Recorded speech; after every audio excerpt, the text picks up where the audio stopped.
사랑의 하나님, 오늘도 이 아침 주님 앞에 나와 겸손히 머리 숙여 기도하게 해주심을 감사합니다. 우리가 우리 나이만큼 이 세상에 살아오면서 이 세상의 삶을 나름대로 적응하며 여기에까지 왔습니다. 그러나 주님, 우리가 이 땅에서 영원히 살 수 있는 존재는 아니지 않습니까?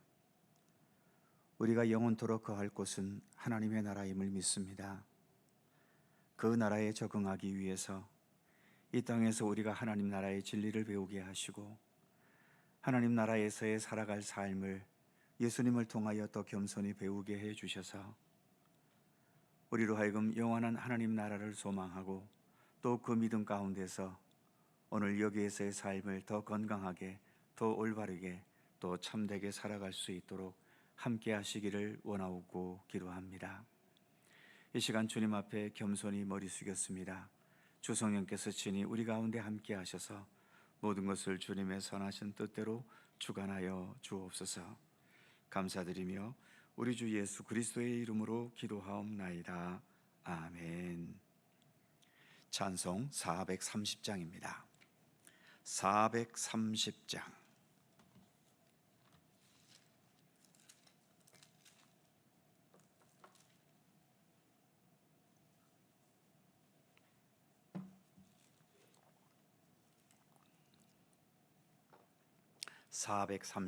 함께 찬송합니다. 주와 같이 길 가는 것 즐거운 일 아닌가. 우리 주님 걸어가신 발자취를 밟겠네. 한 걸음 한 걸음 주 예수와 함께 날마다 날마다 우리 걸어가리. 어린아이 같은 우리 미련하고 약하나 주의 손에 이끌리어 생명길로 가겠네.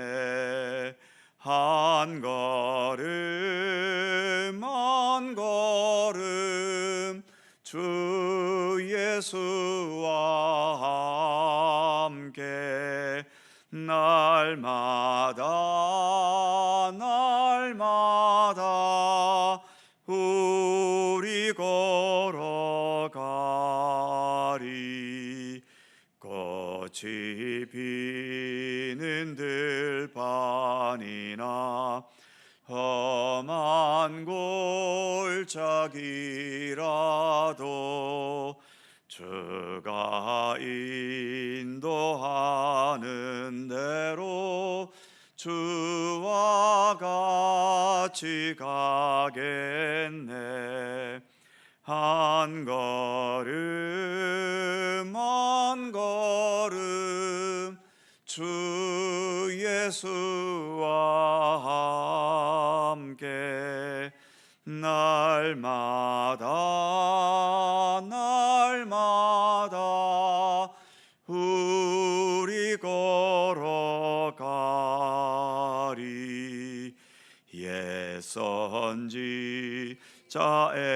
에녹같이 우리들도 천국에 들려 올라갈 때까지 주와 같이 걷겠네. 한 걸음 한 걸음 주 예수와 함께 날마다 날마다 우리 걸어가리.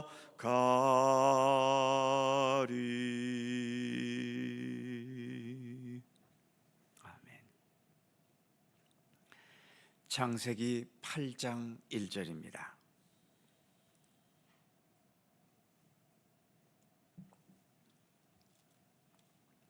창세기 8장 1절에서 19절까지의 말씀입니다. 교독하죠. 제가 먼저 1절 읽습니다. 하나님이 노아와 그와 함께 방주에 있는 모든 들짐승과 가축을 기억하사 하나님이 바람을 땅 위에 불게 하심에 물이 줄어들었고 기쁨의 샘과 하늘의 창문이 하늘에서 비가 그치매 물이 땅에서 물러가고 점점 물러가서 150일 후에 줄어들고 일곱째 달 곧 그 달 11의 날에 방주가 아라랏산에 머물렀으며 물이 점점 줄어들어 열째 달 곧 그 달 초하룻 날에 산들의 봉우리가 보였더라.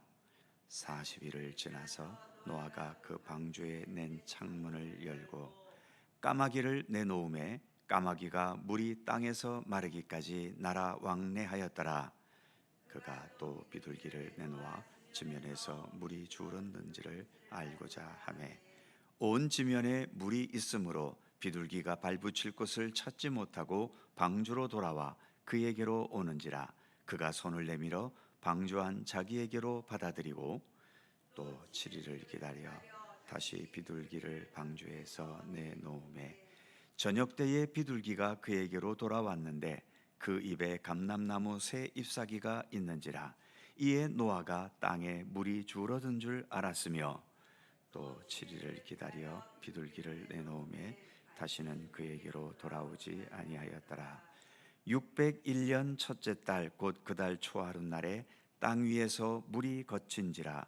노아가 방주 뚜껑을 제치고 본즉 지면에서 물이 거쳤더니 둘째 달 21의 날에 땅이 말랐더라. 하나님이 노아에게 말씀하여 이르시되 너는 내 아내와 내 아들들과 내 며느리들과 함께 방주에서 나오고 너와 함께한 모든 혈육 있는 생물 곧 새와 가축과 땅에 기는 모든 것을 다 이끌어내라. 이것들이 땅에서 생육하고 땅에서 번성하리라 하시매 노아가 그 아들들과 그의 아내와 그 며느리들과 함께 나왔고 다 같이 땅 위의 동물 곧 모든 짐승과 모든 기는 것과 모든 새도 그 종류대로 방주에서 나왔더라. 아멘. 홍수 후에 물이 말라가는 과정과 또 방주에서 나오는 과정을 본문은 말해주고 있지요. 4절 말씀을 보면 일곱째 달 곧 그 달 11의 날에 방주가 아라랏산에 머물렀으며 지난 7장 11절에서 둘째 달 11의 날에 홍수가 시작되었다라고 말하고 있는데 일곱째 달 11의 날이니까 정확히 5달 만에 방주는 물에 떠 있다가 아라랏산 정상에 닿게 된 거죠. 150일이나 되는 긴 기간 동안 방주는 물에 떠 있었는데 이렇게 계속 떠다니다가 이제 땅 위에 방주가 머물렀으니까 이젠 바깥에 나와도 되지 않을까요? 그런데 노아는 대단히 신중합니다. 6절 말씀에 의하면 아라랏산에 머문 지 40일이 지나서야 창문을 열었지요. 그러니까 아라랏산 위에 정지된 상태에서 40일을 방주 속에서 그냥 지내야 했다는 거지요. 이게 쉬운 일이었겠습니까? 그리고 7절에 의하면 까마귀를 내어보냈고 8절에 의하면 비둘기를 내어보냈지요. 이제 땅이 사람이 살만한 땅이 되었는지를 확인해 보려는 겁니다. 많은 사람들이 왜 까마귀와 비둘기를 보냈는지 궁금해하고 그래서 그 의미를 생각하려 하기도 합니다. 또는 비둘기는 좋은 새인데 까마귀는 나쁜 새로 인식을 해서 이런저런 해석을 내어놓기도 합니다. 그러나 본문은 까마귀가 나쁜 새인지 비둘기가 좋은 새인지를 말하려 하는 게 아니지요. 땅의 상태를 알아보기 위해 가장 적합한 새가 까마귀와 비둘기였기 때문에 이들을 보낸 것일 뿐입니다. 하나님의 뜻을 이루기 위해서는 까마귀 같은 새도 필요하고 비둘기 같은 새도 필요한 겁니다. 하나님의 뜻을 이루기 위해서는 부자도 필요하고 가난한 자도 필요하지요. 잘난 사람도 필요하고 좀 능력이 부족하고 힘이 없는 사람도 필요합니다. 그래서 사람들 사이에는 사람에 대해 평가하고 등급을 매기고 수준을 말하기도 합니다만, 하나님 보시기에 모든 사람은 다 동일한 사람들일 뿐인 거죠. 하나님께서는 모두가 다 소중히 여겨 주시는 겁니다. 그리고 어제도 생각했던 것처럼 14절에 보면 그 다음 해 2월 27일이 돼서야 방주에서 나왔지요. 참 오랜 시간이 걸렸지만 노아는 하나님의 지시에 의해 방주로 들어갔기 때문에 방주에서 나오는 것도 자기 임의대로 나오지 않고 하나님께서 지시하시는 그 지시를 받고 나오려 했던 겁니다. 그러면 하나님 지시하실 때까지 가만히 기다리면 될 것을 왜 굳이 까마귀를 보내고 비둘기를 보내면서 땅의 상태를 확인하려 했을까요? 우리가 생각해야 될 것은 하나님의 때를 기다린다는 것은 하나님 명령이 있을 때까지 넉넉히 기다리고 있는 건 아니라는 겁니다. 군인들이 전쟁 명령이 떨어질 때까지 가만히 내부 안에 앉아서 기다리고만 있어야 되겠습니까? 진짜 총이 없으면 가짜 총을 들고라도 연병장에서 군인들은 훈련을 계속해야 되는 거죠. 우리가 천국 가기를 기다리고 있는데 가만 누워서 기다리고 있다가 주님 부르실 때 하나님 지시를 받고 천국에 가면 되는 걸까요? 아닙니다. 천국으로 부르실 때까지 우리는 이 땅 위에서 말씀을 부지런히 배우고 묵상하고 또 그 말씀을 실천하고 믿음으로 성실하게 살아가는 경건의 훈련이 계속되어져야 되는 거죠. 어찌 보면 이 땅에서 우리가 살아가는 이 모든 시간들은 마치 오늘 노아가 방주 속에서 하나님께서 나오라고 부르시는 그 음성을 기다리는 시간과 마찬가지라고 볼 수 있습니다. 이 땅에 있는 동안 우리는 신앙의 훈련에 최선을 다해야 하는 거죠. 무엇보다 노아는 서두르지 않았습니다. 방주가 아라랏산에 머물렀다고 해서 곧바로 창을 열고 밖으로 나오지 않았지요. 13절에 의하면 601년 첫째 달 초하룻 날에 땅 위에서 물이 거쳤다고 했는데, 그럼에도 방주에서 나온 건 14절에 의하면 거의 2달이 가까이 지난 2월 27일이었지요. 내가 돈을 많이 벌면 그날부터 화려하게 살아도 될까요? 내가 크게 성공했으면 그날부터 나는 거만하고 교만해져도 될까요?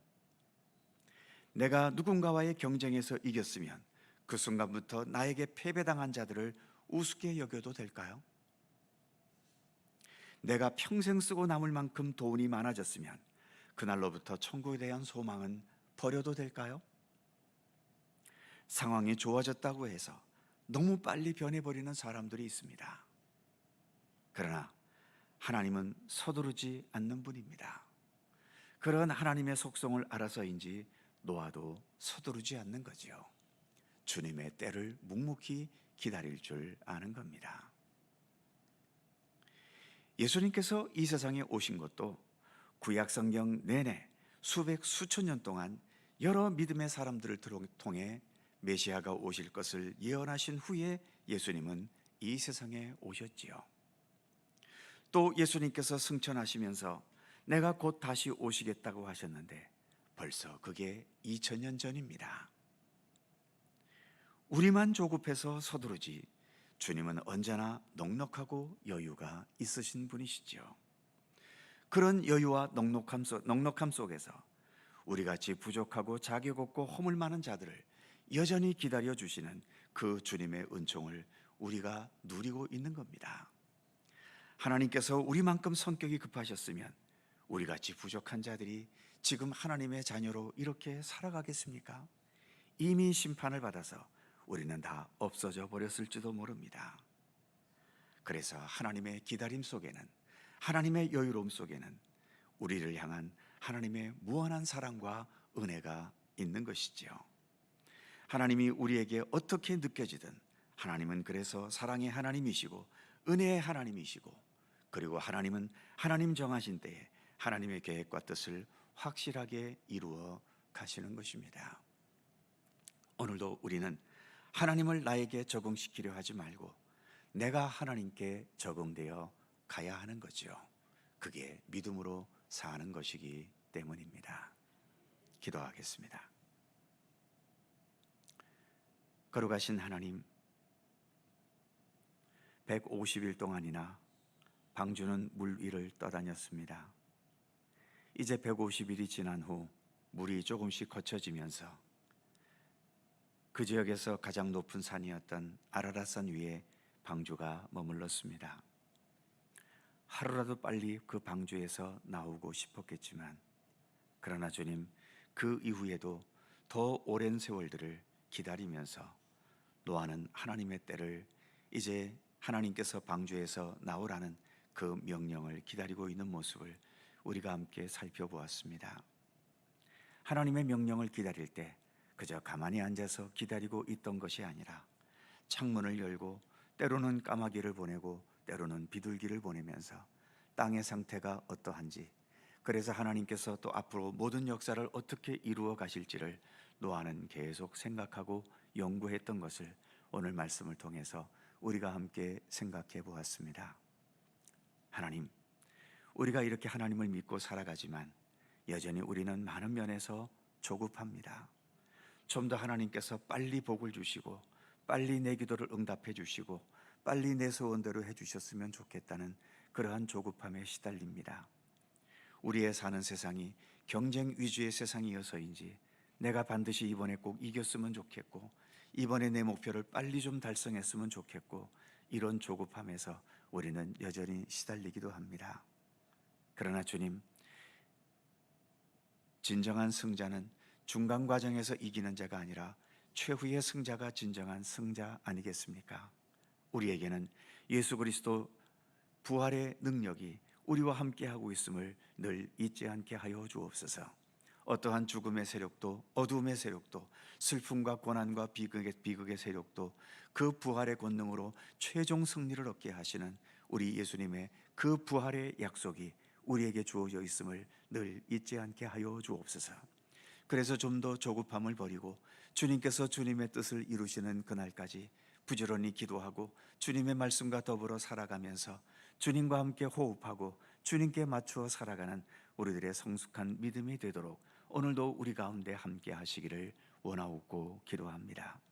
세상이 이런저런 일들로 요동치고, 그래서 그런 요동치는 세상 속에 우리가 불안함과 초조함이 느껴진다 해도 그로 인해 우리의 삶이 흔들리지 않게 하시며, 그러한 가운데서도 변함없이 하나님의 뜻을 펼쳐가시는 주님의 섭리와 그 손길을 굳게 믿고 신뢰하면서 주님의 때를 기다릴 줄 아는 그러한 넉넉하고 여유로운 그리스도인으로 살아갈 수 있도록 오늘도 우리 가운데 함께하여 주옵소서. 오늘도 새날을 주셔서 감사합니다.